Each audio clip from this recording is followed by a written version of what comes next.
Hello everyone. Today we are going to start with the topic of transportation in plants.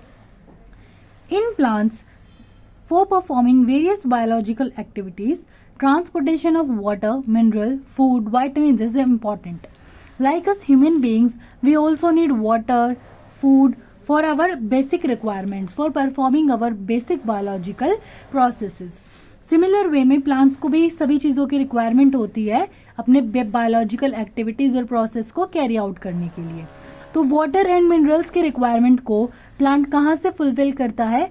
Roots से absorb करता है soil के through सभी water को और मिनरल्स को, और उनको ट्रांसपोर्ट कर देता है अपर पार्ट्स तक जो है leaves, stem, flowers, buds etcetera. क्योंकि रूट्स से कोई चीज़ अगर हम प्लांट एब्जॉर्ब करके उसे अपर पार्ट तक भेज रहे हैं तो वो यूनिडायरेक्शनल फ्लो होगा, वन वे फ्लो होगा. लेकिन जो फूड है इसका सिंथेसिस होता है लीव्स के अंदर by the process of photosynthesis as we have studied earlier. तो इसमें क्या होगा, अगर फॉर्मेशन लीव्स में हुई है तो लीव्स से सभी प्लांट बॉडी ऑर्गन्स में उसका जाना ज़रूरी है, तो उसका फ्लो बाई डायरेक्शनल होगा या मल्टी डायरेक्शनल होगा, क्योंकि लीव्स में फॉर्मेशन होने के बाद वहाँ से फूड रूट्स तक भी आएगा और upper part of the plant में भी जाएगा. तो भी होता कैसे है, जाइलम और फिलोयम दो डिफरेंट टिश्यूज होते हैं, प्लांट टिश्यूज होते हैं. इनको कंबाइंड फॉर्म में हम बोलते हैं वास्कुलर बंडल्स.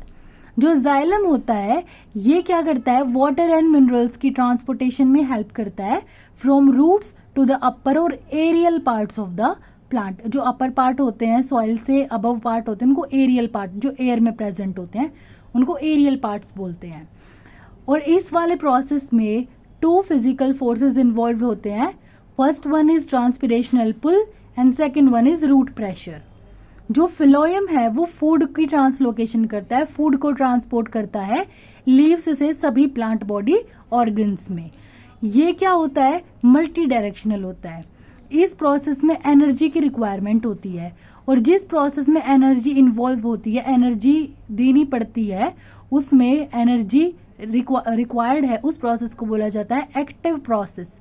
ये याद रखना, in those processes where energy is required, those processes are called as active processes.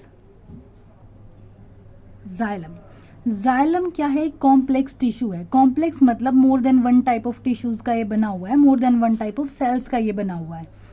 उसमें 4 हैं, उनमें से 4 का नाम क्या है. First one is vessel, second one is tracheids, third one is xylem fibres, fourth one is xylem parenchyma. जो xylem parenchyma होता है ये लिविंग सेल्स का बना होता है. उसके अलावा जो मैंने बताया कि ये लिविंग सेल्स का बना होता है, बाकी के तीनों जो होते हैं वो डेड सेल्स के बने हुए होते हैं.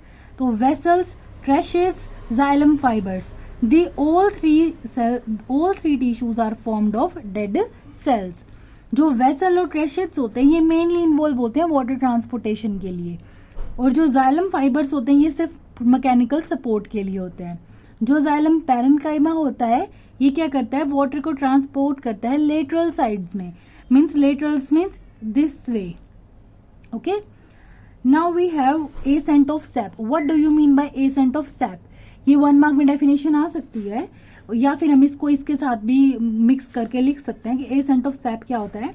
Transportation of water and minerals from roots to the upper plant body by xylem tissue against gravitational force.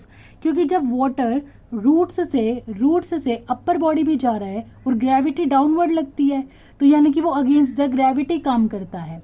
तो एसेंट ऑफ सैप क्या है, अगेंस्ट द ग्रेविटी वाटर का ट्रांसपोर्ट होना from the roots to the upper plant body by the xylem tissue. ये मैंने एक diagram बनाया है, इसके थ्रू हम समझते हैं जो हमने फिजिकल प्रोसेसेस पढ़े थे ना, ट्रांसपिरेशनल पुल और रूट प्रेशर. तो देखो हमारा जो ये मैंने एक ट्री बनाया है, एक प्लांट बनाया है, इसमें सॉइल है, सॉइल्स के अंदर वाटर प्रेजेंट है. जब ये वाटर एंटर करेगा रूट्स में तो वो वाटर एंट्री के बाद रूट्स के अंदर एक प्रेशर फॉर्म होगा. वो प्रेशर क्या होता है, root pressure. Water is taken up by the roots. Water क्या हुआ, एब्जॉर्ब, रूट्स ने वाटर को एब्जॉर्ब किया. वाटर एब्जॉर्ब करने के बाद रूट्स में क्या हो गया, रूट्स में प्रेशर क्रिएट हो गया and this is known as root pressure. अब क्या होगा, रूट में प्रेशर होने की वजह से it tends to move the water from roots to the upper body part. ये चाहेगी कि जो वाटर है वो अबव मूवमेंट शो करे ताकि इसके अंदर थोड़ा रिलीफ आए, प्रेशर जो है वो लो करे। लेकिन ऊपर भी कैसे जाएगा, ऊपर कैसे जाएगा, जो ट्रांसपिरेशन का प्रोसेस होता है ना, जैसे लॉस ऑफ वाटर होता है थ्रू द स्टोमेटा, तो वो होगा ट्रांसपिरेशन, क्या होगा, loss of water in the form of droplets through stomata. जो भी हमारे प्लांट के अंदर एक्सेस वाटर होता है वो ट्रांसपिरेशन के प्रोसेस के थ्रू बाहर निकल जाता है, water in the form of droplets through the stomata. तो क्या होगा, यहाँ से जैसे ही ट्रांसपिरेशन होगा वाटर ड्रॉपलेट्स की फॉर्म में वाटर रिलीज हो जाएगा, इवेपोरेट हो जाएगा और वाटर यहाँ से। उसके बाद क्या होगा, यहाँ पे वाटर रिक्वायर होगा क्योंकि यहाँ से लॉस हो रहा है, तो ये ऐसे ऐसे मूव होते जाएंगे वाटर मॉलिक्यूल्स। ये ऑरेंज कलर से बनाया है जाइलम, इसके थ्रू वाटर मॉलिक्यूल्स अबव जाते जाएंगे। यहाँ से क्या होगा, यहाँ पे तो वैकेंसी होती जा रही है, एम्प्टी होती जा रही है क्योंकि लॉस हो रहा है, पानी का वाटर लॉस हो रहा है यहाँ से। तो यहाँ से क्या होगा, अबव मूवमेंट शो करेगा। तो जो ट्रांसपिरेशनल पुल है और जो रूट प्रेशर है, ये दोनों कोऑर्डिनेटेड मैनर में काम करते हैं, एक दूसरे के साथ मिल के काम करते हैं। अब क्या होगा, these root pressures are carried upward by the xylem due to transpirational pull and suction pressure। एक तरह से जो ट्रांसपिरेशन का काम हो रहा था अबव में, वो अबव पार्ट में वो क्या करेगा, सक्शन क्रिएट करेगा, प्रेशर क्रिएट करेगा कि ऊपर कम है नीचे ज़्यादा है, तो नीचे व से water molecules above movement show करेंगे और वो ट्रेवल किसके थ्रू करेंगे, बाय द जाइलम टिश्यू। तो ये डायग्राम क्लियर है। अब हमने वाटर और मिनरल्स का अपटेक पढ़ लिया, अब हम फिलोएम देखेंगे कि फिलोएम कैसे फूड मटेरियल को ट्रांसपोर्ट करता है। तो इसके लिए प्रोसेस होता है ट्रांसलोकेशन। ट्रांसलोकेशन क्या होता है, transportation of food materials in the upward as well as downward direction by the phloem tissue. कहाँ से, फ्रॉम लीव्स, लीव्स से कैरी करता है और उसको सारे के सारे बॉडी ऑर्गन्स में प्लांट के उसको ट्रांसलोकेट करता है, ट्रांसपोर्ट करता है। जो फिलोएम होता है वो एक लिविंग टिश्यू होता है और इसमें 4 टाइप्स के होते हैं हमारे पास tissues. First one is sieve tubes, second one is companion cell, third one is phloem parenchyma and fourth one is phloem fibres. जिसमें सिर्फ फिलोएम फाइबर्स डेड होता है, बाकी सारे लिविंग होते हैं। उसके बाद जो सीव ट्यूब्स होती हैं और कंपेनियन सेल्स होते हैं, यही मेनली फूड ट्रांसलोकेशन में इन्वॉल्व होती हैं।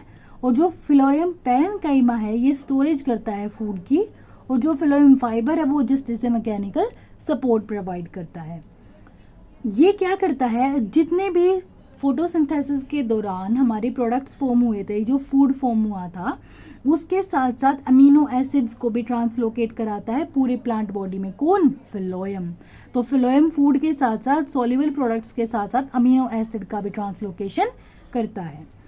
उसके अलावा कहाँ कहाँ तक ट्रांसलोकेशन करता है फिलोएम, रूट्स तक, फ्रूट्स तक, सीड्स तक या ग्रोइंग ऑर्गन्स तक। स्टोरेज ऑर्गन्स जितने भी हैं वहाँ पे हर जगह पे फिलोएम फूड को ट्रांसपोर्ट करेगा। इसमें क्या था कि एनर्जी रिक्वायर्ड थी, इसलिए ये एक्टिव था। हमने बोला था कि जिसमें एनर्जी रिक्वायर होती है उसको हम क्या बोलते हैं, एक्टिव प्रोसेस बोलते हैं। तो इसमें हमें कुछ कुछ पॉइंट्स दिए हुए हैं लास्ट पैराग्राफ में कि sucrose is transferred into the phloem tissue using energy from ATP. Energy use करके क्या होगा, सक्रोज का ट्रांसफर होगा फिलोएम टिश्यूज के अंदर। This pressure moves the material in the phloem to tissue which have less pressure. अब क्या होगा, फिलोएम के अंदर प्रेशर क्रिएट हो जाएगा क्योंकि वहां पे सक्रोज की कलेक्शन हो जाएगी। एनर्जी लगा के सक्रोज फिलोएम के अंदर घुस गया। अब क्योंकि फिलोएम के अंदर सक्रोज क्या हो गया, ज्यादा हो गया, उसकी वजह से फिलोएम के अंदर प्रेशर क्रिएट होगा। तो फिलोएम क्या करेगा, उसको प्रेशर को कम करने के लिए फूड मटेरियल को कहाँ पे ट्रांसपोर्ट कर देगा, कहाँ पे ट्रांसफर कर देगा, उन टिश्यूज के अंदर कर देगा जहाँ पे लो प्रेशर प्रेजेंट है। सुक्रोज क्या है, फॉर्म ऑफ फूड है, शुगर है, ये शुगर है, ये ग्लूकोज की, जैसे ग्लूकोज पढ़ते हैं ना उसमें C6H12O6, ये वो है, ये फूड है। इसे ट्रांसफ़र करने के लिए हमने सबसे पहले क्या किया, एनर्जी प्रोवाइड की। एनर्जी लगा के हमने सुक्रोज को फ्लोएम टिश्यू के अंदर घुसा दिया। अब फ्लोएम टिश्यू के अंदर सुक्रोज की मात्रा ज़्यादा होगी, तो क्या हुआ, इसके अंदर प्रेशर जो है वो हाई हो गया। अब इसको अपना प्रेशर जो है वो लो करना है, तो ये क्या करेगा, इस सुक्रोज को उन टिश्यूज़ के अंदर ट्रांसफ़र कर देगा जहाँ पे प्रेशर लो है, तो वहाँ लेस प्रेशर वाले टिश्यूज़ में ये इनको ट्रांसफ़र कर देगा। This allow the phloem to move material according to plant requirement. तो इससे जिस टिश्यू में भी कम होगा फूड का कंसंट्रेशन, फ्लोएम उसको वहीं पर ट्रांसफ़र कर देगा। एग्जाम्पल है जैसे इन स्प्रिंग्स में क्या है, शुगर जो है वो स्टोर होती है रूट्स एंड स्टेम में, ये ट्रांसपोर्ट हो जाएगी बड्स तक जब एनर्जी चाहिए होगी उसको ग्रो करने के लिए। ठीक है, जब बड का ग्रोइंग सीजन आएगा तो जो स्टोर्ड एनर्जी है रूट्स और स्टेम टिश्यूज में, ये ट्रांसफर हो जाएगी बड तक। तो ये इसकी ट्रांसलोकेशन थी। उसके अलावा एक पॉइंट और आता है कि फंक्शन ऑफ ट्रांसपिरेशन। जो हमने ट्रांसपिरेशन पुल पढ़ा था ना, तो उस ट्रांसपिरेशन के फंक्शंस क्या हैं, वो इंपॉर्टेंट रोल प्ले करता है प्लांट बॉडी के अंदर। तो वो है, transpiration helps in the absorption and upward movement of water and minerals dissolved in it from roots to the leaves. तो क्या वही हमने पढ़ा, ट्रांसपिरेशन पुल की वजह से हमारे क्या हुआ, ट्रांसपोर्टेशन हो पाया वाटर एंड मिनरल्स का। सेकंड है, ये रेगुलेट करता है टेम्परेचर को। हाँ, क्योंकि उसमें वाटर रिमूव करता है ना वहाँ से, स्टोमेटा से, तो कूलिंग की फीलिंग होती है, वहाँ पे कूलिंग कॉज करता है। Get rid of excessive water, जब पानी ज़्यादा हो जाता है तो स्टोमेटा के थ्रू, ट्रांसपिरेशन के प्रोसेस के थ्रू वाटर जो है वो रिमूव हो जाता है प्लांट बॉडी से। तो ये टॉपिक था हमारा आज का। उसके बाद अगर आज जो इसके बाद पॉइंट है वो है हमारा एक्सक्रीशन वाला पार्ट है, वो हम कल करेंगे। So if you like the video, please comment, like, share and subscribe. So thank you. Bye.